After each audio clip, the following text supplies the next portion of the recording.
अनोखा प्रयास welfare society द्वारा आयोजित 3 दिवसीय कार्यशाला में मैं स्वाति गुप्ता टीम अनोखा प्रयास की ओर से आपका स्वागत करती हूँ।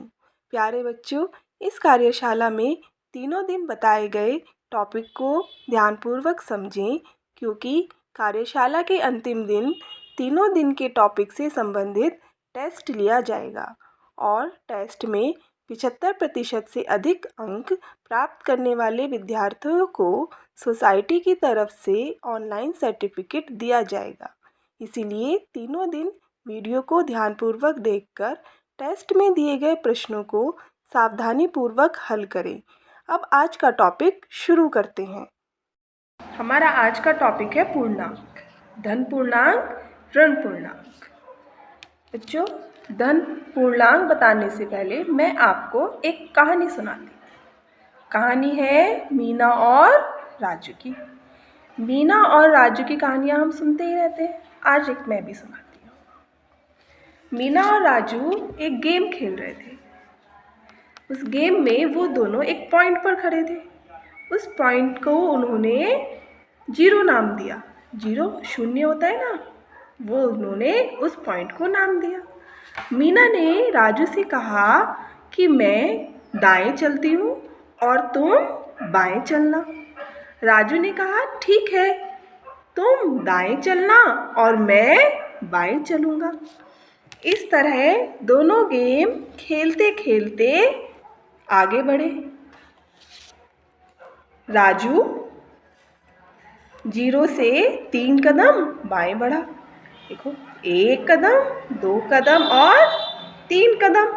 और मीना 0 से 3 कदम दाएं बढ़ी। 1 कदम, 2 कदम और 3 कदम। अब दोनों ने अपने अपने कदम लिखे। मीना 3 कदम, राजू 3 कदम। लेकिन इन दोनों के सामने एक समस्या आई। समस्या ये आई कि मीना चली दाएं और राजू चला बाएं। लेकिन यहाँ पर उन्होंने 3-3 कदम लिखे, समझ नहीं पाए कि कौन दाएं चला है और कौन बाएं चला है। मीना और राजू अपनी समस्या को लेकर टीचर दीदी के पास गए। टीचर दीदी ने कहा, मीना, राजू, बताओ कैसे आना हुआ। तो मीना बोली, दीदी, हम एक गेम खेल रहे हैं जिसमें मैं 3 कदम दाएं चली और राजू 3 कदम बाएं चला। लेकिन जब हमने इसको लिखा तो हम समझ नहीं पा रहे कि कौन दाएं चला है और कौन बाएं चला है। यह सुनकर टीचर दीदी मुस्कुराई और उनकी समस्या का समाधान एकदम ही कर दिया। उन्होंने क्या किया, यहाँ पर जो संख्याएं लिखी थी 1, 2, 3 कदम, उन्होंने इसको -1, -2 और -3 कर दिया। तो मीना बोली, दीदी, ये आपने क्या किया।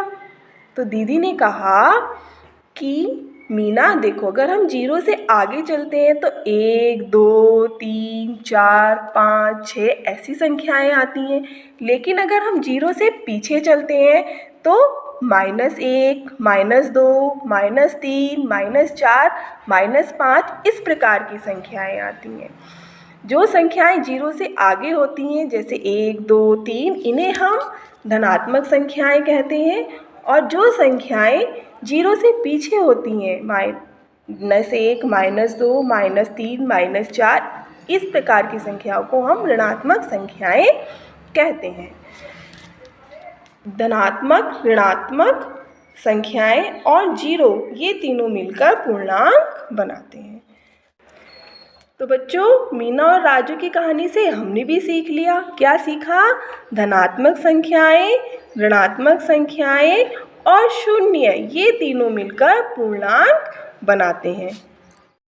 तो बच्चों, पूर्णांक क्या होते हैं? वे संख्याएं जिसमें शून्य सहित धनात्मक एवं ऋणात्मक संख्याएं भी सम्मिलित होती हैं, पूर्णांक कहलाती हैं। था ना, देखो, बीच में 0 था, दाईं तरफ धनात्मक संख्याएं और बाईं तरफ ऋणात्मक संख्याएं। तो ये तीनों संख्याएं मिलकर पूर्णांक बनाती हैं। धनात्मक संख्याएं धन पूर्णांक होते हैं और ऋणात्मक संख्याएं ऋण पूर्णांक होती हैं। अब दैनिक जीवन में पूर्णांकों का उपयोग, जो हमारे दैनिक जीवन मतलब जो हम रोज का जीवन जीते हैं उसमें भी पूर्णांकों का हम उपयोग करते हैं। कैसे करते हैं? भूतल है, भूतल पर दो जीने बने हुए हैं। एक जीना ऊपर छत पे जा रहा है और दूसरा नीचे तहखाने में जा रहा है। अब देखो ऊपर जाने के लिए सीढ़ियाँ बनी हुई हैं, पहली पैड़ी, दूसरी, तीसरी, चौथी, पांचवी और छठी। 6 पैड़ियाँ चढ़कर हम छत पर पहुँचेंगे। इसी तरह अगर हमें तहखाने में जाना है तो हम 1, 2, 3, 4, 5, 6 पैड़ियाँ उतरकर हम तहखाने में जाएंगे। हमने कहा कि हम 5 सीढ़ियाँ चढ़े, हमने कहा हम 5 सीढ़ियाँ उतरे, लेकिन अगर हम लिखेंगे तो हमें कैसे पता लगेगा कि हम किधर की तरफ गए? तो इसके लिए देखो बच्चों, 0 क्या हो गया? ये भूतल।